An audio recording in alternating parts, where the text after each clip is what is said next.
नहीं, मैं अभी साल डेढ़ बिजी हूँ बहुत। अब वाली साहब नहीं है, उनके बेटे की वेडिंग है। अभी तो ब्याह शुरू हुआ है, तो मुकते मुकते साल डेढ़ लग ही जाना। नहीं, उन्होंने मुझे कहा था कि टॉलीवुड और इंस्टॉलीवुड से पीनो कैंची तुम्हें तुम्हें डिवाइड की है, तो तुमने आना है। तो इसलिए मैं आ गई। बॉलीवुड से भी सारे आए हुए हैं, तो हॉलीवुड से भी क्रिकेटर भी बहुत आए हुए हैं। हाँ, फेसबुक ट्विटर वाले भी। बिल गेट भाजी भी आए हैं, मेरी मुलाकात नहीं हुई। उनकी ड्यूटी गेट पे है ना, वो चाय वाले को सुपरवाइज कर रहे हैं। तुम्हें पता ही है, सारे स्टार जो होते हैं चाय की बड़ी तबाही लाते हैं। हाँ, भांडे बर्तन धोने की ये सारी जिम्मेदारी हीरोइनों की है। हाँ, सारे इंतज़ाम इन्होंने करने हैं, भांडे बर्तन लगाने धोने।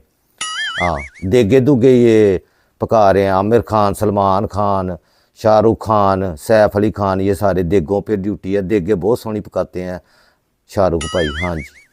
और रायता सलाद ये काटना है सारा इसने। अक्षय कुमार ने, मुसहरी इसने सजानी है, क्योंकि एक्शन काम